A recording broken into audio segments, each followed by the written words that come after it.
Hello guys and gals, me Mutahar. Today I wanted to talk about Call of Duty Vanguard and why you shouldn't actually buy it because it's actually not worth $60. I know, a bit of a, Nashville hot chicken take right there, you know what I mean? A Call of Duty game not being worth it for $60? Say less, king! No, I'm serious, okay? If it's one thing that I always really know about Call of Duty is it comes out every year. And this year I was a little weirded out, I didn't see the whole fanfare. Usually I'm on Twitter constantly witnessing somebody talk about this is the next new COD leak, guys. Hey, guys, they're making a COD game? Yeah, I think we all know, okay? If it's one thing that's certain, it's seeing the back of my dad's hand when I get an A- on an English test, and then also understanding that Call of Duty releases every year. Dude, we could have the post-apocalypse. We could literally die as a human species, and the corpse of Activision would find some way to pimp out a COD game and go, Battle Pass! Battle Pass pre-order! That's the state of Call of Duty, okay? You understand that? Now, in the last two Call of Duties that have come out, all right, specifically Call of Duty for me has actually been kind of an interesting game. See, Modern Warfare 2019 is a game that I absolutely love. I know that the entire community apparently hates it or something, is from what I guess, but Modern Warfare 2019 was where it was. New engine, Call of Duty actually looked like a game released that year. The reload animations are still worth simping over. I love the fact that they didn't start pimping out a season pass for everyone to split the entire community into, and I genuinely enjoyed the gameplay. The campaign was fun. The special ops felt like your average Korean MMO where you just lose no matter what. I guess unless you put money into it. And then the multiplayer was actually a pretty good component. Gunfight is still really fun. Now, I realized, man, they must have really set the bar high. Somebody at Infinity Ward decided they actually wanted to make a game that year, and then they did. So then the year after, we get Call of Duty Black Ops Cold War, which, honestly, if they can sell Black Ops Cold War and still make a profit, bro... They could sell anything. Activision could literally get up off their chair, spread their cheeks, crap into a plate, and sell it to you, and people would buy it. If Black Ops Cold War could sell, anything can sell. So now Vanguard basically gets announced. And boy, I saw the trailer, wasn't super excited about it. I think some of the best comments I've ever read is, never pre-order a Call of Duty game, General George S. Patton. Bros, I'm kind of tired of this neutered down version World War II. But don't worry, then don't buy it. It's really simple. I don't like Minecraft, so get this? I don't buy it. I know basic, right? You could have known. I mean... You want to know what's funny about Vanguard? Immediately when you start playing it and you look at the names of the teams, my team or the enemy team? What kind of Fisher-Price COD is this? Now, I just wanted to laugh at that because I found it kind of funny, but I'm pretty sure when the game actually drops, they'll have the CIA or various ex-Nazi teams mentioned. There's no way they can't get around that. Let's be real here. And also, I think Cold War's beta didn't actually have teams. I think they also use the same thing. It's been a while, but the game's campaign is actually about the birth of special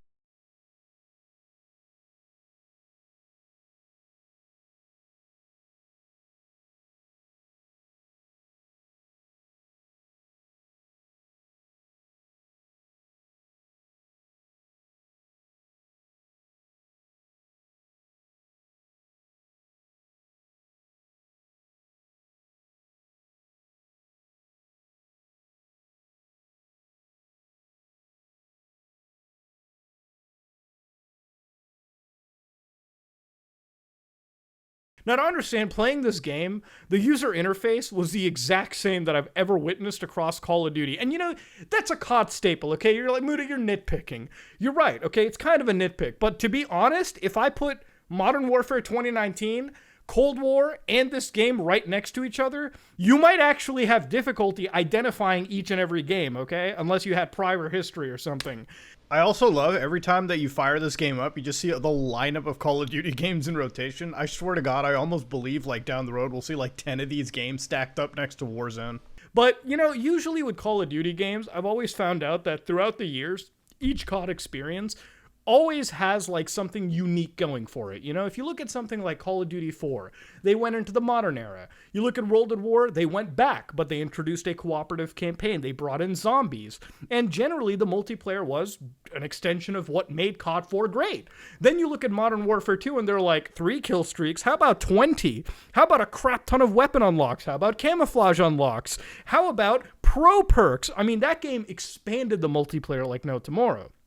Black Ops introduced a currency and allowed you to actually wager your currency and go up against each other in fun game modes. Black Ops 2, which might be the peak of Call of Duty, introduced the Pick 10 system. So I can go on and on about how Call of Duty, yes, it's the same shooter every year, but every development team usually brings something unique to it. So when I go to COD Vanguard, honestly, playing this game didn't feel like a World War II title to me. Now, the maps are all usually the boring same affair. If it's not the 3-lane map design, it's like, hey, here's 3 random points. Let's have this open area in the middle and just build it for snipers. Basically, Vanguard is a sniper game, okay? If you're not playing the sniper in Vanguard, you're playing the MP40 and running around. Generally, the idea with this game is you want to be as dead brain as you can, okay? So spawn in, run into a site, never aim down your sights, and start holding that left mouse button down like no tomorrow. That's pretty much Vanguard's gameplay and strategy. You don't need any more logical and tactical thinking beyond it. They introduced some new shit like destructible walls, but then they like make the destructible walls so like, you know, just out there. Like they literally just look like wooden planks that you can run through like your Oryx from Rainbow Six Siege, or you know somebody's behind it 99% of the time, so just pepper it with bullets and you get a free kill. Then you also have extra things like Champion Hill, which is the new game mode. So basically they have like teams of 6, all right, 8. It's actually a cool game mode. They just sort of spawn you in randomly with team to team. And as long as you keep all your remaining lives by the end, you're kind of fine. It's kind of like a battle royale mixed with search and destroy, kind of, or gunfight, which I actually quite enjoy. I think it's the only unique thing that Vanguard offers. Now, when you go to Call of Duty's like infamous, like terrible launcher, which I think this is a terrible launcher no matter what, that's a different story. COD Vanguard is an action shooter. Oh yeah? And then you go inside their pre-order bonuses. This is why I honestly get blown away by this game and how much it sells. So they're selling you the standard edition for 80 Canadian, which is like 60 US. But then somehow you can get some fucking brain damage and decide to buy the ultimate edition, okay? Now, if you go down into the actual differences, so the standard edition gives you the game, obviously. It gives you the opportunity to preload the game before launch. That's not a feature. That's a standard in every launcher now, okay? You can download the game before it comes out. That's a fucking feature. Oh, yeah? Yo, you know how bad the executives must have realized? Making an Ultimate Edition feature, Frank. All right, make those fuckers pay for preloading. And then you've got stuff like the Task Force 1 pack. So you get 3 skins. You get 3 weapon blueprints with tracer rounds, so that's the only thing you get to keep. Because get this, with the Ultimate Edition, you get the Battle Pass bundle. Woo, the Battle Pass, you get to go on the Bang Bus. 1 season Battle Pass and 20 tier skips, okay? So that immediately matters for nothing after that season ends. So you have to buy the next Battle Pass, obviously. Then you get 5 hours of double XP. For almost double the price of the game, they can't even just fucking give you double experience for life, okay? Like, what is this? What, you're really going to pay double the price for 5 hours of double XP? Is that really it? And I 100% guarantee you it's not even like double XP that's all usable in game time. It's like you pop a double XP off and it calculates the time you spend in the game and between connecting games. So they get you in every way. Anyways, they also give you a campaign, which, if I'm going to be honest with you, Call of Duty is only worth it for the campaign, right? Like, I actually loved Modern Warfare 2019's campaign. I loved Black Ops Cold War's campaign. I thought it was really interesting the way they handled it. And I actually wouldn't mind playing the campaign for Vanguard. Is it worth $60 to pay for what is a 4-hour campaign? No, that's why you pick this shit up on a sale. Then you get multiplayer, which, look, man, we just had a whole spiel about the multiplayer. It is not an enjoyable multiplayer experience. It does nothing to separate itself from previous Call of Duty games, especially the last 2 Call of Duty games, aside from 1 game mode. This is not a good multiplayer game, okay? Quite honestly, it feels incredibly uninspired. I mean, even visually it looks uninspired. Even on a top-end PC like mine, all the maps literally don't even have an art style worth going for. Even the characters are very hard to identify in between 15 different factions. This isn't like World at War or any of those older Call of Duty games where like you actually had lore, you had proper enemy teams, you had different looking enemy teams. I mean, listen. A Call of Duty Vanguard is the safest play these guys ever could have made. Make a World War II game. It's what everyone knows. Now, listen, I know we all used to shit on Infinite Warfare, for instance, because it quite honestly wasn't exactly the best multiplayer, but that was a Call of Duty where they took some risks in the lore and the system they built. I'd rather have an Infinite Warfare and an Infinite Warfare style campaign, because if you've never played the campaign to Infinite Warfare, you did yourself a disservice. Go pick that shit up for $5 and give it a try, because it is absolutely worth it in my opinion. So Infinite Warfare, in that case, you know, at least you had different factions, different worlds, different things to explore. Call of Duty took some fucking risks. And no matter what, COD will always sell, regardless of the risks it takes. Infinite Warfare was the most panned COD, but I do not doubt for a second that it sold like hotcakes. Now, of course, you jump into Zombies, which is actually developed by Treyarch, and Zombies is the only thing that I think would make this package kind of worth it. The best experience I had playing Call of Duty Cold War, aside from the night me, Charlie Hugbees, you know, Funky, and Justin Wang sat and basically crapped on a bunch of new players, was playing with Mangoes on Zombies. That's about it.